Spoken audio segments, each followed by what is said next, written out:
Buenos días. Ay. Bueno, yo creo que estamos contentos poder reunirnos la iglesia de Cristo, ¿no? Porque nunca se nos tiene que olvidar que si hoy podemos decir que somos iglesias, es por méritos de Cristo, ¿no? Somos su iglesia, que Él compró con su sangre preciosa, ¿no? Me gusta cuando Pablo hace esa comparación, habla del matrimonio y dice Cristo y su iglesia, ¿no? Como de alguna manera, si podemos pensar en el principio, cuando dice que Dios hizo la mujer, dice que hizo que el hombre entre en un sueño profundo, ¿sí? Y dice de su costilla hizo que la mujer, una operación de Dios, ¿no? Y cómo podemos ver que la iglesia, Pablo pone esta comparación, de alguna manera surgimos de las heridas de Cristo, ¿sí? Surgimos de esta operación que el Espíritu Santo hace. Cuando una persona cree en Jesús, lo que Cristo hizo, dice que el Espíritu Santo le introduce en la iglesia, ¿no? Es algo que formamos parte del cuerpo de Cristo. Es tremendo, ¿no? Amén. Yo tengo estos días dos versículos que de verdad que hemos estado en Alicante estos días y de verdad que hemos estado muy a gusto, hemos recibido mucho de Dios. Bueno, pasar rato en la presencia de Dios siempre es de bendición, ¿no? Pero había unos versículos que me rondaban en mi cabeza todo el rato y quería simplemente compartirlo, ¿no? Y que podemos, como hablamos estos días, poder también meditar en ellos y tenerlo en nuestro corazón, sobre todo ahora cuando vamos a estar en la adoración, en la alabanza, en la oración, tener presente estos versículos, ¿no? En Colosenses, si me acompañáis.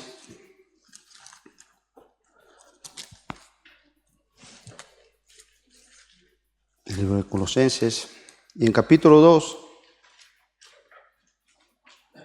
y vamos a leer los versículos 13, 14 y 15, para que siempre tengamos y ser conscientes que la base de nuestra victoria es lo que Cristo hizo por nosotros en la cruz.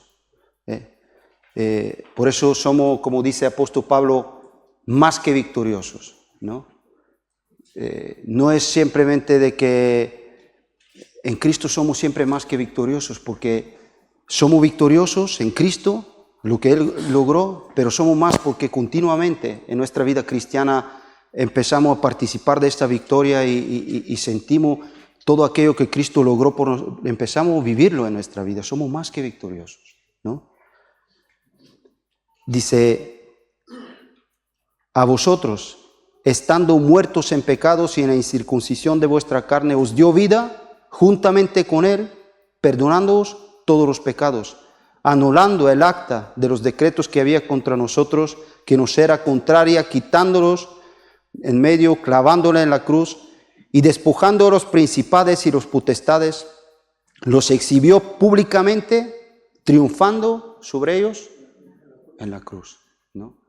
Ahí vemos, es lo que Cristo venció por nosotros, y a mí me encanta cuando dice la palabra triunfando sobre ellos en la cruz, porque la palabra de triunfo no quiere decir, es una victoria, pero es una celebración de una victoria, ¿no?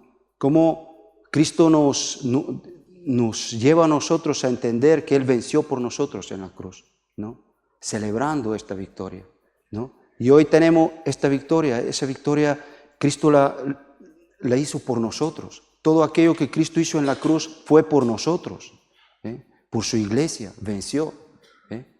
Y vamos a ir en 2 de Corintios, en capítulo 2, donde Pablo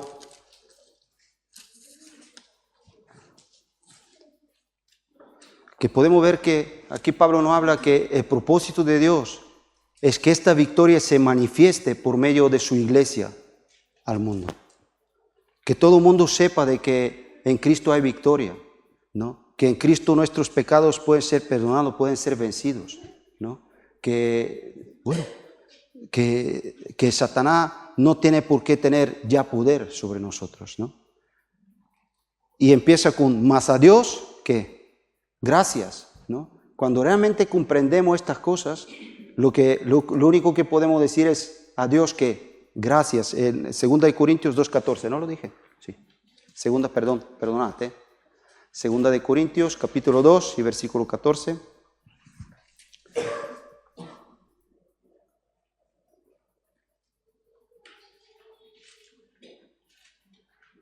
Y empieza, más a Dios, gracias, el cual nos lleva siempre en triunfo en Cristo Jesús. Por medio de nosotros manifiesta en todo lugar el olor de su conocimiento. Pero dice, nos lleva siempre ¿en qué? En triunfo. En ese triunfo, los cristianos lo que tenemos que celebrar continuamente la victoria de Cristo y llevarle a mí lo que me gusta, como dice aquí, por medio de nosotros, dice, en todo lugar, en todo lugar. Y hoy estamos reunidos, la iglesia, y yo creo que es el lugar donde realmente tenemos que manifestar esto, ¿no? Dice, más a Dios, gracias, ¿no? Me acuerdo de otro pasaje cuando Pablo decía, ¿quién me librará de este cuerpo de qué? De muerte. Más a Dios, ¿qué? Gracias, porque en Cristo Jesús tenemos la victoria, Él logró por nosotros. Yo creo que si esto lo meditamos y realmente bueno, es algo que yo creo que Satanás nunca cree que el creyente lo sepa de verdad en su corazón. Que sepa de que Él está derrotado, que está vencido, ¿no? Y de que en Cristo tenemos la victoria y que podemos entender que Cristo quiere ahora por medio de nosotros, por medio de su iglesia, llevar, dice, a todo lugar ese olor. Amén. Pues que Dios os bendiga y si queréis nos ponemos de pie y adoramos.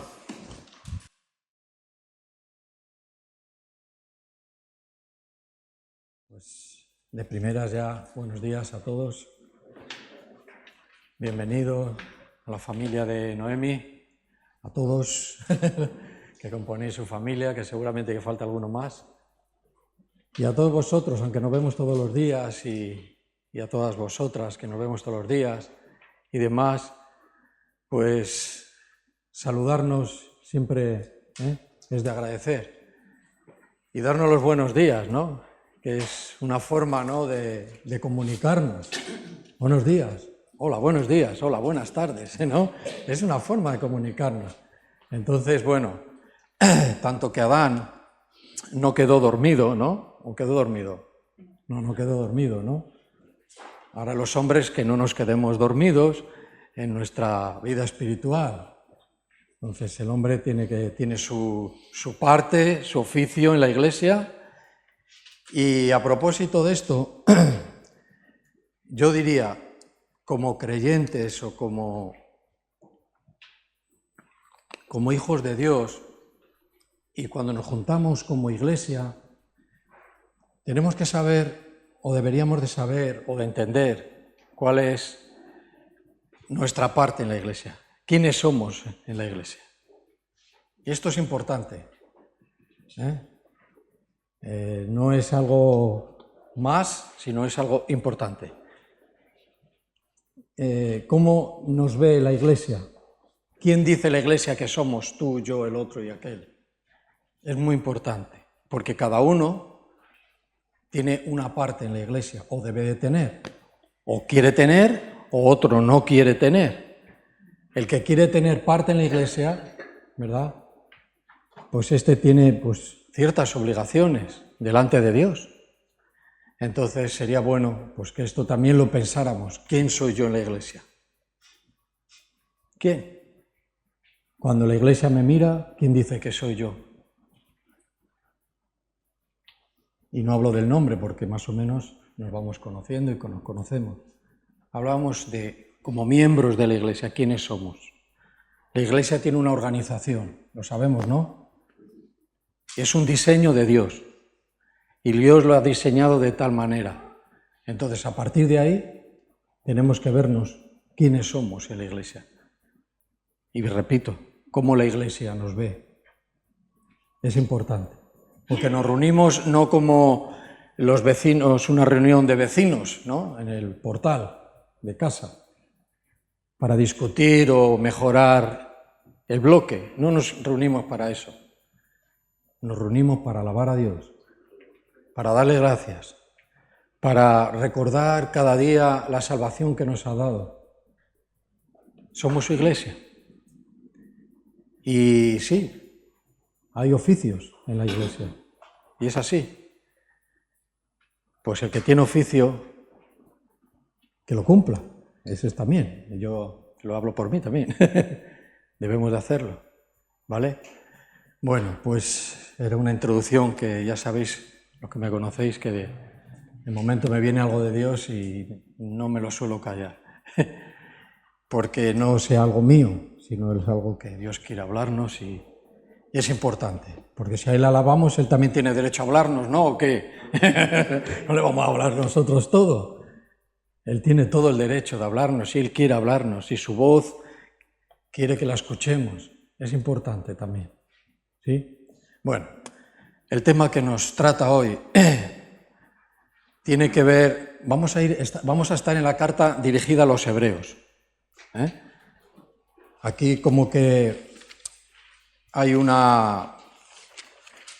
como un vacío, vamos a decir, de desconocimiento de quién fue el autor, pero por su forma de escribir, por cómo él ordena la carta, la epístola y demás, pues la gran mayoría creemos que fue Pablo, ¿vale?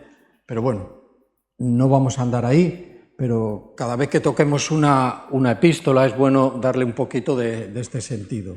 El autor fue este apóstol, fue escrita en tal tiempo y fue dirigida a tales personas y así, pues bueno, de alguna manera pues colocamos la predicación que vamos a comenzar. Como dije, vamos a estar en la carta a los hebreos en el capítulo 6.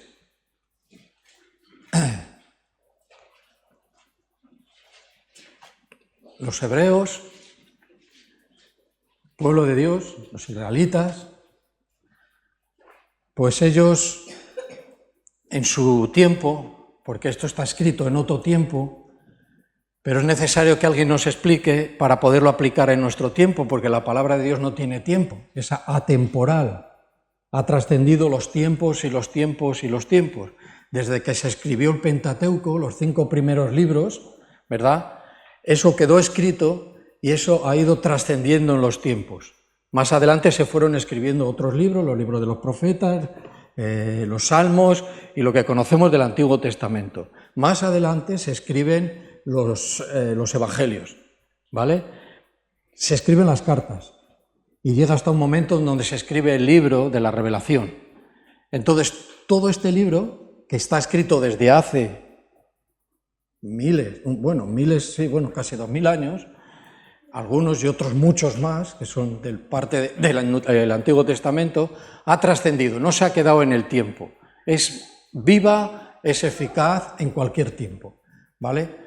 Entonces, viendo este asunto de los hebreos, el supuesto apóstol que escribió Pablo, quiere dirigir esta carta porque para ellos están con una mentalidad del antiguo pacto, el pacto que se hizo con Abraham, y donde Dios puso leyes, dio leyes para la ceremonia espiritual, pero dio leyes también para la vida civil, ¿vale? Para la vida civil. Todo está ordenado. O sea, podemos decir en el Nuevo Testamento que Dios es un Dios de paz, podemos decir que es un Dios de orden y de claridad. Dios es luz, por tanto hay claridad en su palabra, el que la busca y la lee de acuerdo como hay que leerla. De acuerdo como hay que leerla.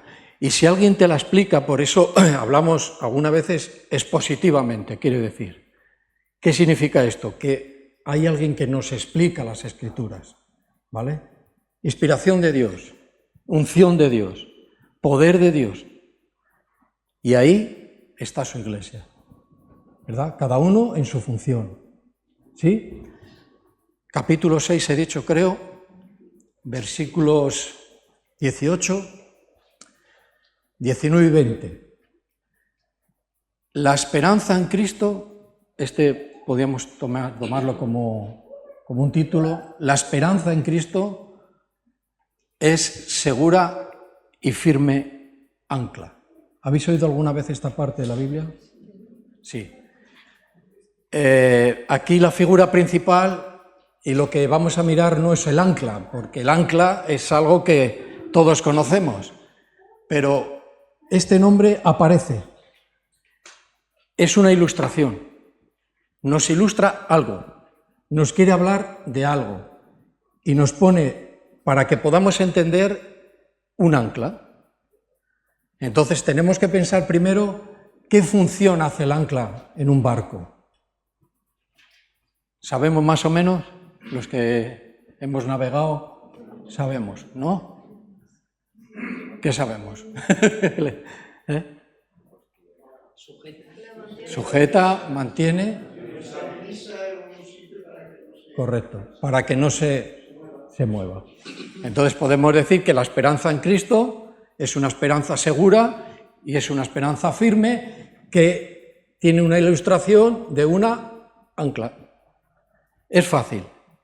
Entonces, manejamos esta frase en nuestra mente y decimos, estoy seguro, estoy firme en la esperanza en Cristo, y podemos decir, sí.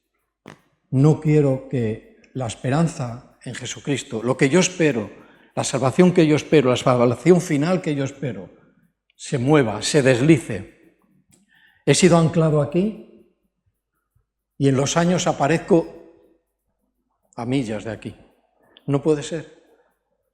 No he leído bien la Escritura o no estoy practicando o viviendo la esperanza real en Cristo. Porque la esperanza real en Cristo, en la palabra de Dios, que no miente y que es segura, nos dice que no nos moveremos, que es segura. Entonces, es perder el tiempo, ¿verdad? Después de escuchar el Evangelio, de poner nuestra esperanza y nuestra seguridad y hacernos firmes en alguien o en algo que no tiene nada que ver con Jesucristo. Es perder el tiempo, ¿sí? Vamos a leer. Versículo 18. Para que por dos cosas inmutables, en las cuales es imposible, que Dios mienta. Es que leer la Biblia bien y con detenimiento es que te obliga casi a ir parándote en casi todas las palabras, porque todas las palabras tienen mucho sentido, tienen algo que decirnos, tienen una enseñanza, por eso es la doctrina, lo que nos enseña la palabra de Dios. Y leerla de esa manera es que te obliga ya casi a ir parándonos, pero el tiempo es el tiempo, ¿vale? Entonces, necesitamos seguir quedándonos con estos pequeños puntos, ¿no? Los cuales dice, es imposible que Dios mienta. Aquí es a donde hemos quedado, coma. Dice, tengamos un fuertísimo consuelo los que hemos acudido para asirnos de la esperanza puesta delante de nosotros. ¿Lo leemos otra vez? ¿Lo leemos en la pantalla? Tengamos, ¿estamos ahí? Sí. Tengamos un fuertísimo consuelo, los que hemos acudido para asirnos de la esperanza puesta delante de nosotros. O sea, ¿qué quiere decir si leemos para atrás? Que hay una esperanza que se ha puesto delante de nosotros y esta esperanza tiene nombre, y su nombre es Cristo. Cristo es nuestra esperanza que se ha presentado a nuestra vida, gloria a Dios. Porque si no hubiera sido así, ¿qué sería de nosotros? ¿A dónde acabaría? ¿Cómo viviríamos la eternidad que nos queda por delante? ¿Con quién? ¿En dónde? Yo no quiero vivirla con los demonios ni con Satanás, porque hay un lugar para ellos. Claro que si era ignorante al Evangelio, pues era ignorante, no sabía, pero cuando ya lo sé, tengo que decidir.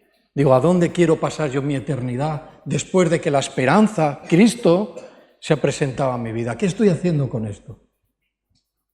¿Lo estoy aprovechando? Hoy hablaba con Rafa, que veníamos de aparcar ahí la furgoneta, y le decía, bueno, ¿cómo diste con la iglesia o con la asociación y demás? Me dice, si te soy sincero, pues no lo sé.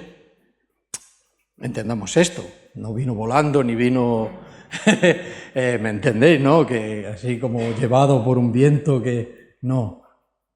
Y dije, así es como Dios actúa. De repente tienes una necesidad, es el momento que Dios quiere tratar con tu vida, vengas de donde vengas, te llames como te llames, vivas lo que vivas, pero es el momento que Dios se quiere presentar a ti. Y dice, de repente, pues me dieron un teléfono, fui aquí, fui allá, y cuando me di cuenta estaba aquí. Digo, pues gloria a Dios, porque así es como Dios hace las cosas. El viento es el Espíritu. No sabemos de dónde viene ni a dónde va, y de repente nos encontramos en ese viento, llevados. ¿Ves? Y en ese viento, que es el Espíritu de Dios, está la promesa, donde dice Dios que yo no miento, que mis promesas son en el sí y en el amén. Y esto es una gran promesa. Entonces Pablo les empieza a hablar a estos hombres que están con su mentalidad en el Antiguo Testamento y que posiblemente les esté costando un poco entrar después del tiempo, porque esta carta está escrita en el 65, en el año 65 después de la muerte y la resurrección de Cristo.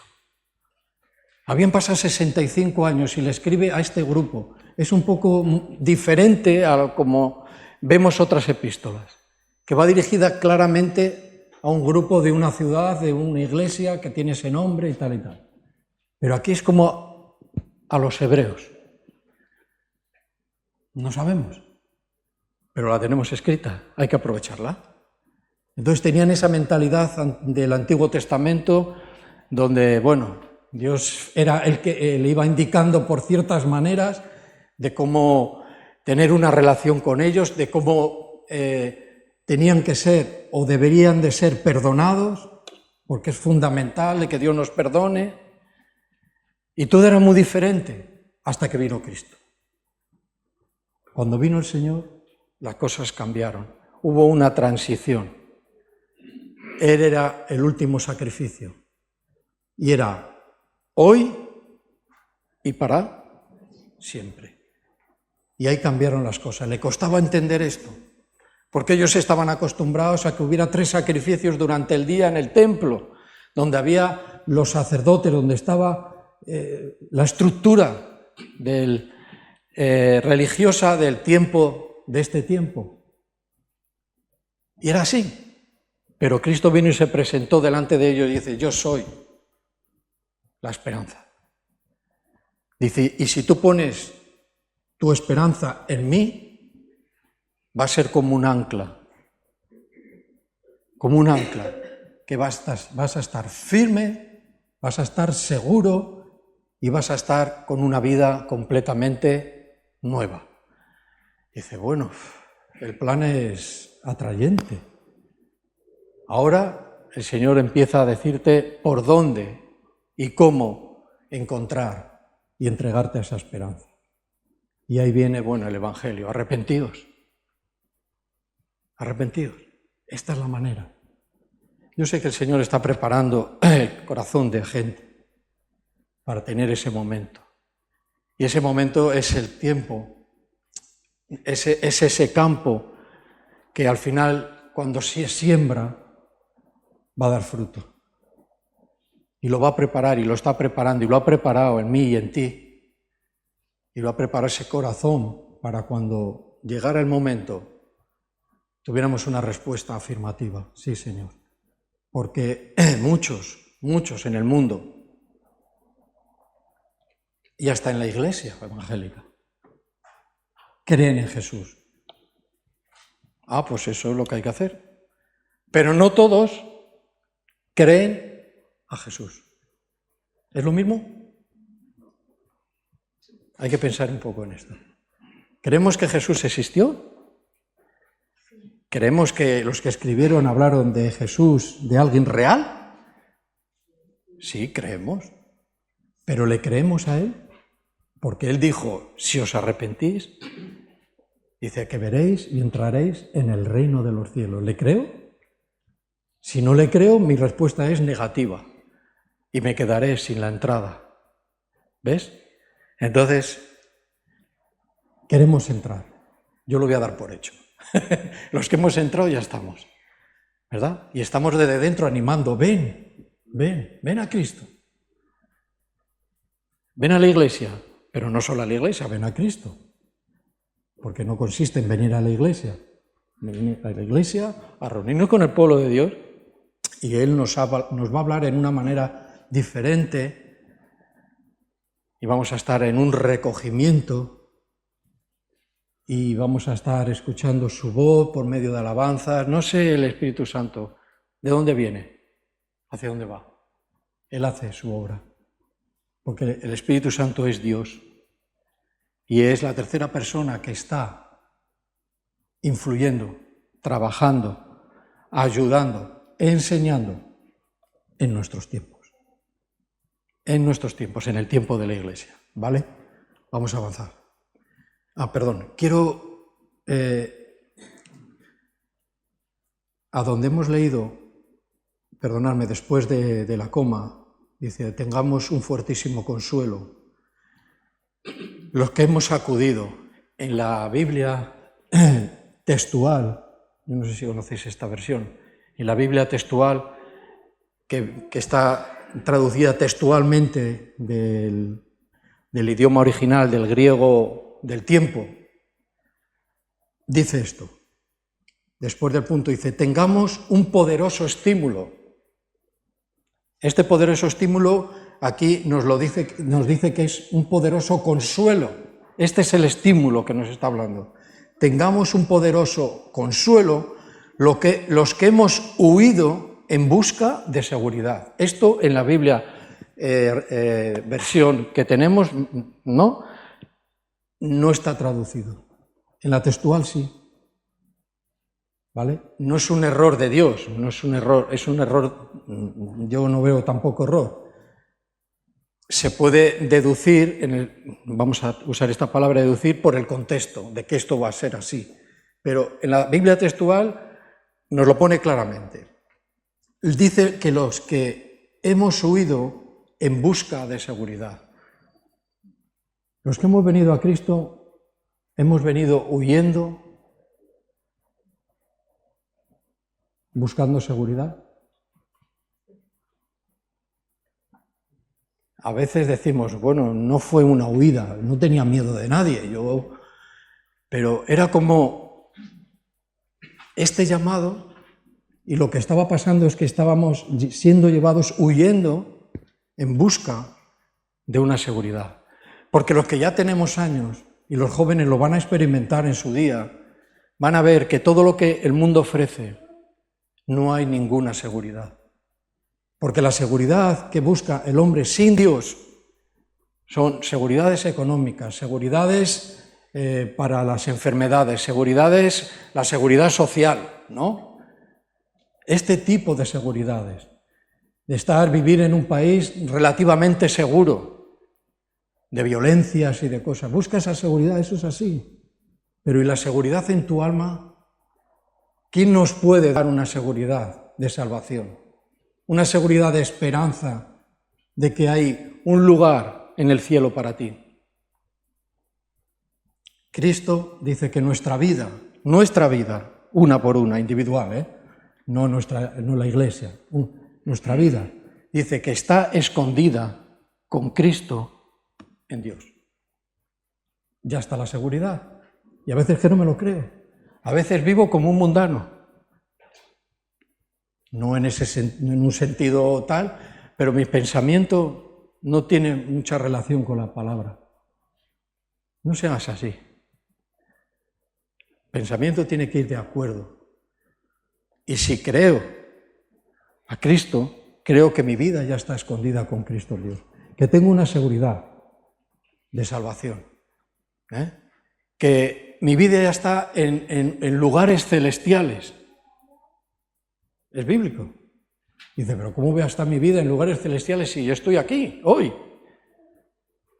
Pues hay que entenderlo. Por eso hay gente que nos explica estas cosas y nos aparta totalmente de la vida mundana y terrenal como cristianos. El cristiano no puede ser una persona que sea prácticamente igual que un hombre, que una mujer que no conoce a Dios. No debe ser así. Hay una gran diferencia si vivimos de acuerdo a las Escrituras, seguro. Nuestra vida está escondida con Cristo en Dios, en lugares celestiales.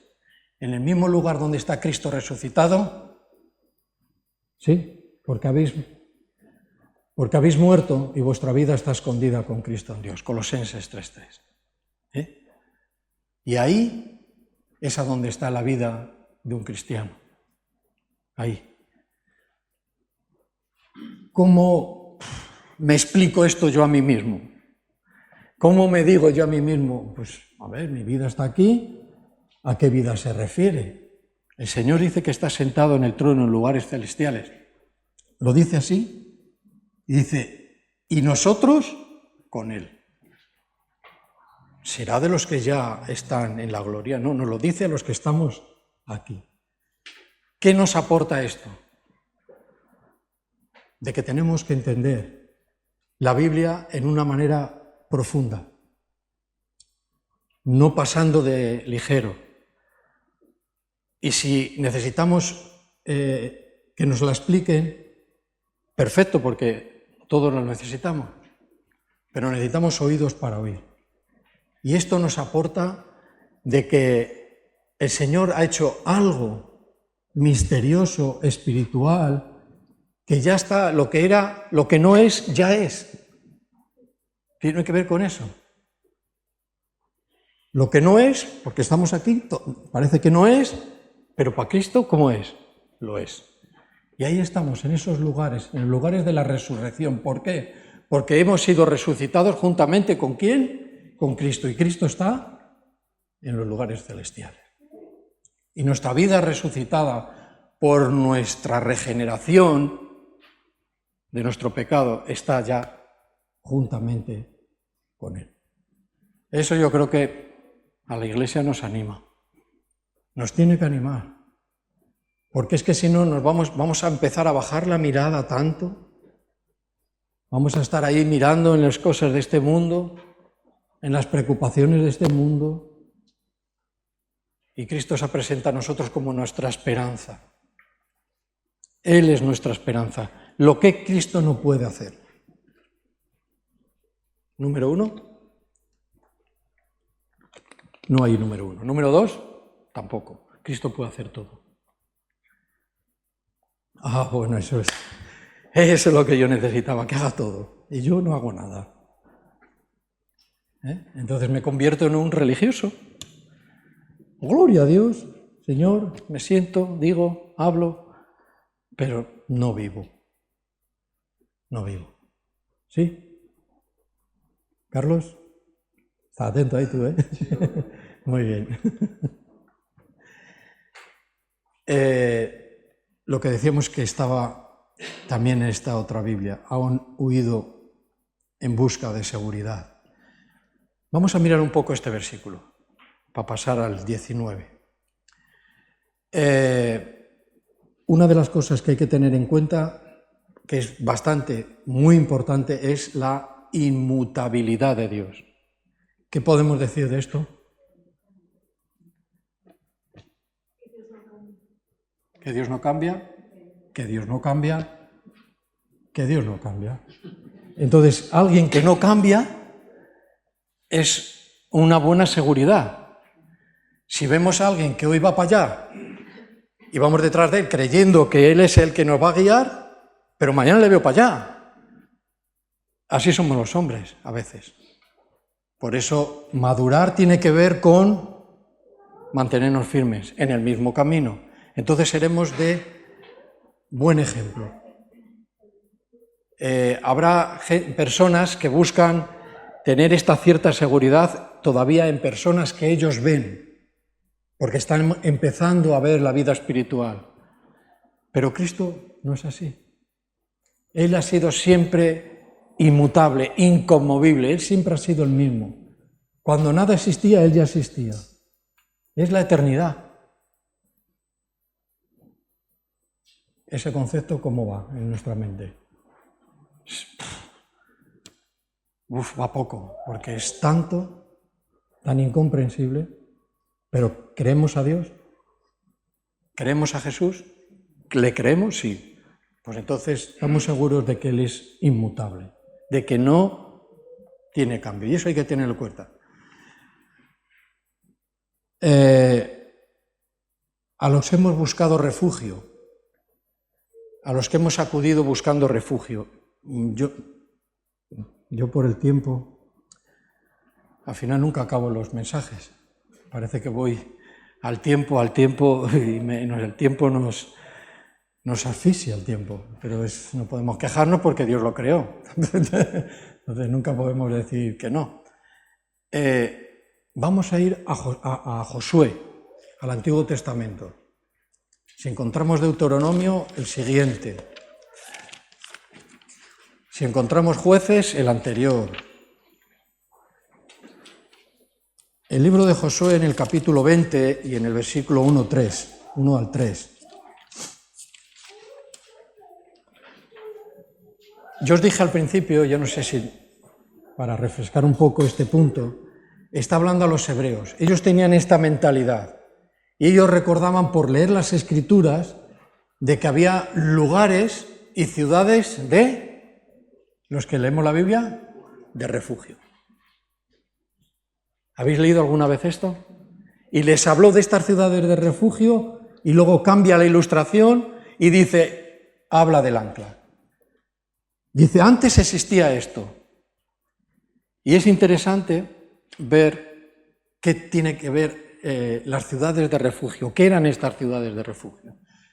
Un breve repaso aquí en Josué que nos cuenta esto. Dice, habló Jehová, o sea, Dios, el Señor, a Josué, diciendo, habla a los hijos de Israel y diles esto. Señalaos las ciudades de refugio de las cuales yo os hablé por medio de Moisés, para que se acoja allí el homicida que matare a alguno por accidente y no a sabiendas, y os servirán de refugio contra el vengador de la sangre, y el que se acogiere a alguna de aquellas ciudades se presentará a la puerta de la ciudad y expondrá sus razones en oído de los ancianos de aquella ciudad. Y ellos, dice, que le recibirán consigo y le protegerán. Dice, bueno, pues parece como que no cuadra. Vamos a ver que cuadra, que está ahí y nos puede enseñar algo. A nosotros el tema de las ciudades de refugio es algo que no hemos visto en nuestras generaciones ni las generaciones anteriores. Pero al hablar de los hebreos del pueblo de Israel, esto existía y había personas que por un accidente mataban a otro.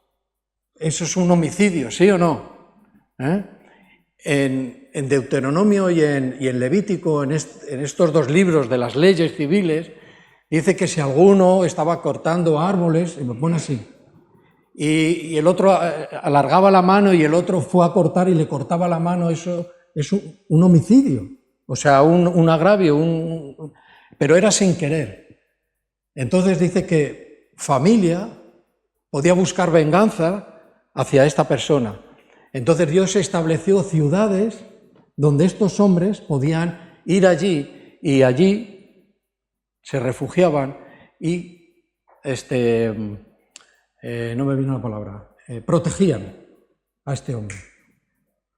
Había sido algo por descuido, por imprudencia, por lo que fuera, pero no lo había matado o le había hecho una herida o lo había herido de una forma cabal, de decir voy a hacerlo, si no había sido. Bien, le habla de esto. Los que hemos huido buscando refugio. Los hebreos dirían, me acuerdo de esta escritura, de los que iban pidiendo tal, y de repente el escritor cambia la ilustración. Vamos rápido entonces al versículo 19 de los hebreos.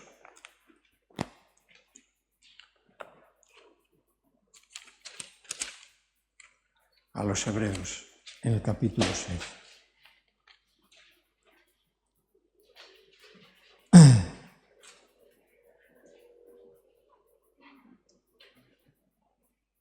Y dice, la cual, dice, tenemos como segura y firme ancla del alma y que penetra hasta dentro del velo.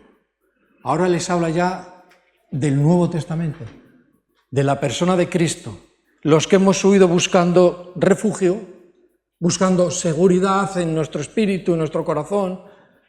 A estos dice que la esperanza está en Jesucristo. Y esa esperanza dice que ahora no es una ciudad de refugio. Se dijo para que lo entendieran. No es una ciudad de refugio. Dice que ahora dice que la ilustración es un ancla, donde no se va a mover tu vida, donde va a estar seguro. ¿Crees esto? ¿Crees a Jesús? ¿Que Él es tu esperanza?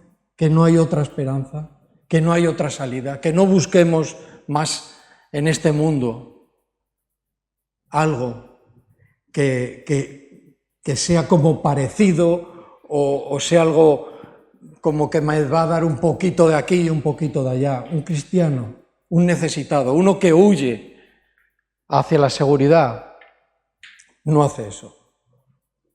Se tiene que soltar de algún lado. O suelta las seguridades y las esperanzas de este mundo, o no va a poder mucho estar con dos amos atado. Uno con ellos se va a tener que soltar. Entonces, esta es una ilustración que es muy gráfica, muy bonita y muy de ayuda. ¿Cómo estamos con nuestra esperanza? ¿Está firme? Sí, pero yo tuve ahí unos problemas y tal y cual y no sé qué, y parece como que mi esperanza en el Señor, no por Él, sino por las circunstancias, se ha ido enfriando. Vuelve a Cristo. No permitas que tu ancla se quite de a donde ha cogido, porque el ancla lo que vas arrastrando por el fondo, ¿sí? Va arrastrando por el fondo hasta que encuentra y se clava. ¿Cómo puede un ancla? Porque habla de firmeza y de seguridad y de algo muy poderoso. Yo, por lo que he vivido, he visto como de un portaaviones, cuando sueltan el ancla, para que vierais el ruido que hace esa cosa que se llama ancla, y la cadena y el estruendo que hace aquello. Gigante, un ancla gigante, que puede y es capaz de sujetar a un barco de 200 y pico metros, con no sé cuántos pisos de altura. O sea, la ilustración no es una broma, no es una anclita de un barquito pesquero con el que sale el paisano ahí a pescar truchas. No, el ancla es algo muy, muy poderoso. Muy poderoso. Y nuestras vidas necesitan un ancla. Porque el mundo dice que nos ofrece 1000 caminos, nos ofrece 1000 posibilidades, todas engañosas para que tú ni yo en su momento hubiéramos conocido a aquel que se puso delante de nosotros. Nuestra esperanza es Él. Él nos llamó. Él es nuestra esperanza. Wow, la esperanza en Dios es algo... Mira, tú sueltas este mensaje en el mundo y quieras o no, la gente escucha, porque hay una falta de esperanza muy, muy, muy grande, una falta de seguridad muy grande, una falta de paz muy grande. Aunque luego diga, este es evangélico, está loco. Pero en su corazón dice, yo creo que tiene razón. Para la próxima. Y así anda el mundo. Por eso la Iglesia tiene que insistir y predicar el Evangelio, porque el Evangelio no es cualquier cosa, es poder de Dios. Y aunque parezca que no ha hecho efecto, ha hecho mucho efecto, porque la palabra de Dios no viene con vacía. Entonces tenemos un trabajo, acogemos a mucha gente, y esto no tiene que ver nada con el ayuntamiento, ni tiene que ver nada con el gobierno, ni tiene que ver nada con ningún órgano o organismo humanista. Atendemos humanamente y espiritualmente, esa es nuestra condición como cristianos, y nuestra obra social y nuestra obra espiritual en cuanto a la Iglesia. Que Dios nos ayude y nos dé fuerza, ¿verdad?, para cumplir sus planes y sus propósitos, y que nuestra esperanza no se salga de donde estaba anclada. Un hombre y una mujer sin esperanza es muy fuerte. Vas para aquí, vas para allá, vas intentando. Y hay gente que le va muy bien, pero aún así háblale de la esperanza. No la tiene. No la tiene. Porque la esperanza no es algo ni alguien. Es, repetimos por favor, Cristo. Es nuestra esperanza. ¿Vale? Bueno. Vale, vamos a ir reduciendo un poco.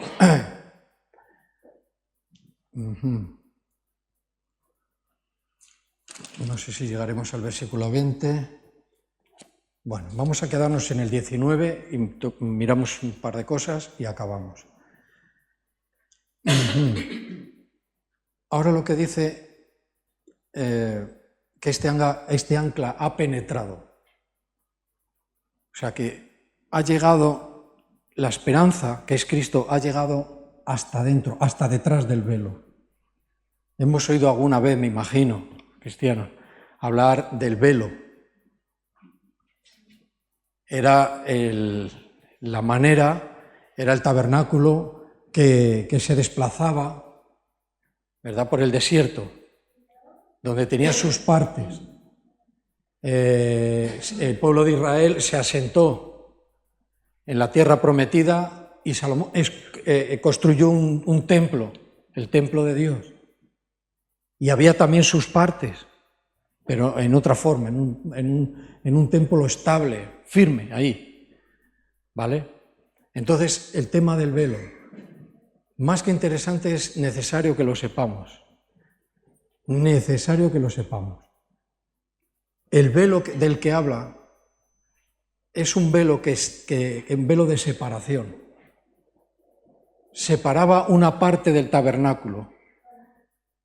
La parte de detrás del velo, que era la última parte del lugar, era el lugar santísimo, como nos lo cuenta la palabra de Dios. Y ahí estaba el arca de la presencia de Dios. El arca de la propiciación, donde estaban los dos querubines. ¿Recordáis esto? Custodiando. Y era una mesa, como una mesa, la tapa de oro. Los querubines de oro, todo de una pieza. Bueno, es tremendo todo esto. Quiero decir, nadie podía traspasar ese velo. Solo se traspasaba para introducir la sangre del sacrificio. Estamos en el Antiguo Testamento. La sangre del animal sacrificado para el perdón de los pecados del pueblo es la que entraba, la que podía entrar el sacerdote para rociar. ¿Qué quiere decir esto? Era la manera que tenía Dios para su pueblo, para el perdón de los pecados. Y solo podía entrar para eso. Pero dice que Cristo, que es nuestra esperanza, dice, el ancla traspasó el velo. ¿Quién es el último sacrificio? ¿Quién es el Cordero de Dios? Cristo. ¿Por qué creemos que se rompió el velo? Porque Cristo es el último sacrificio. Y por en medio de él, por su sacrificio, por el pago, por nuestros pecados, Él entra al lugar santísimo, a la misma presencia de Dios. Mira, quiero decir, resumiendo, que Cristo nos ha llevado, hemos seguido a Cristo y hemos podido estar y estamos en la misma presencia de Dios.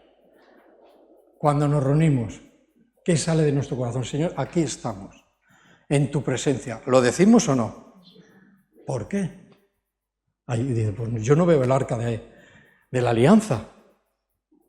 Estamos hablando de algo espiritual, que tienes que captar, que hay que captarlo. Solo el que ha sido sacrificado, su sangre es la que permite entrar en el lugar donde está la pura presencia de Dios. Y ahí es a donde vivimos. El cristiano vive delante de Dios. No tiene que tener siempre alguien que lo vigile. No está bien eso. Si lo necesita, bien, pero hay que madurar, hay que crecer y vivir claramente delante de los ojos de Dios y tener claro que lo que yo hago, Dios lo ve. Pero al cristiano y al no cristiano también. Esto es muy interesante, muy interesante porque nos interesa, no porque sea algo nuevo que he oído hoy y me ha gustado. Pues si te ha gustado, ves a la palabra, investiga en ella, estúdiala. Solo se puede pasar a la presencia de Dios, solo podemos estar delante de Dios por el sacrificio de Cristo.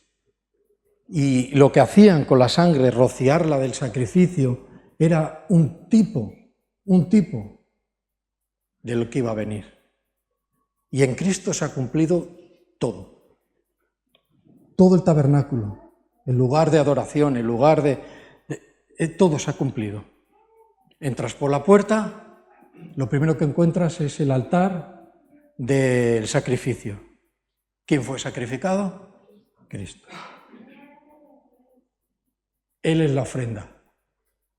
Sigues adelante y estaba la fuente de agua, donde había que lavarse, no por la sangre, sino que era un símbolo.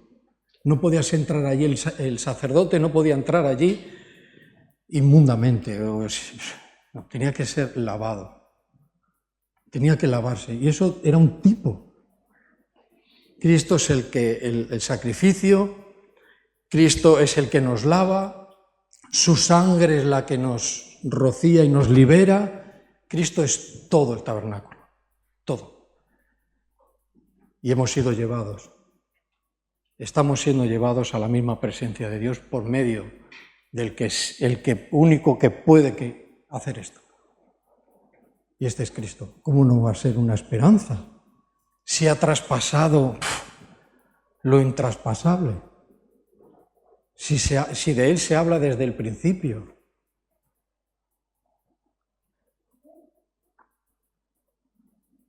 Si leemos Mateo 27, versículo 51.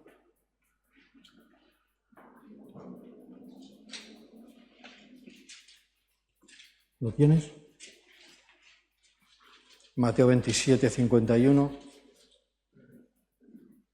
Y tenemos un apoyo bíblico de lo que yo estoy diciendo. Hemos sido llevados. Dice, y he aquí, el velo del templo. Dice, se rasgó en dos, de arriba hacia abajo, y la tierra tembló y las rocas se partieron. Ahí hemos sido llevados por medio de Cristo, ¿verdad? Él es el que rompió el velo. Había un impedimento, y el impedimento es el pecado. No se puede entrar, no podemos conocer a Dios si no somos perdonados y lavados de nuestros pecados. No, si yo me he dedicado toda la vida a hacerlo bien e intentarlo hacerlo mejor, no importa, si no hablamos solo de eso. Hablamos de que el hombre nace por naturaleza en pecado y necesita ser perdonado, lavado. Hay un escritor judío, no cristiano, que redactó muchas de situaciones históricas del pueblo judío. Se llamaba Josefo. Yo no sé si alguna habéis leído o habéis consultado alguna de las obras que él ha hecho. Y él registra en este tema de que el velo del templo no era un velo tipo, ¿no?, que se lo llevaba el viento, este tipo de velo, ¿no? Dice que era un velo de aproximadamente más de 18 metros de altura en el templo, 18 metros. Y tenía un grosor de 10 centímetros, un poco más. Lo que él dice es que ni 4 yuntas de bueyes tirando podían rasgarlo. O sea, estás hablando de algo muy fuerte. Eso nos tiene que hablar, que ahí nadie puede acceder. Accede ahí el que puede. ¿Y el quién ha podido? Cristo, por su sacrificio. Y nos ha llevado a la misma presencia de Dios. ¡Buah! Esto, ¿cómo no vamos a darle gracias a Dios si entendemos un poco de lo que estamos hablando? Para el que no cree todo es imposible, pero para el que cree todo es posible. Entonces, dice que lo que hemos leído en Hebreos, que para asirnos, quiere decir, esto significa para agarrarnos con fuerza y no soltarnos más y no andar de aquí para allá, sino que agarrarnos con fuerza. Ningún hombre nos puede separar del amor de Dios. Ninguna mala actitud contra nosotros nos puede separar del amor de Dios. Ningún ángel, ningún demonio, ni lo profundo, nada. Si yo no quiero a Cristo como mi esperanza, estoy perdido. Estaríamos perdidos. El Señor te ha llamado, el Señor nos ha llamado y ahora formamos parte de lo que llamamos iglesia, que tiene también su significado. ¿Eres iglesia? ¿Qué parte de la iglesia eres? Piénsalo. ¿Cómo te ve la iglesia? Pues me ve el que da siempre palmas y con mucho júbilo. Ah, pues bien, pues el palmero te vamos a llamar. ¿Pero qué más? Sería bueno esta identidad, ¿vale? Cristo es nuestra esperanza. Que así sea y va a ser. Amén. Gracias a Dios.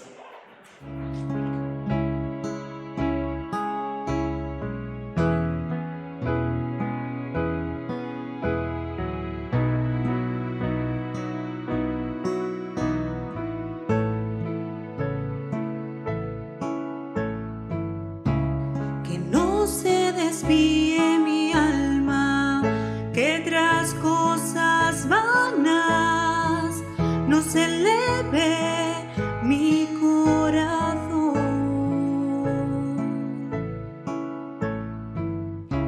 que soy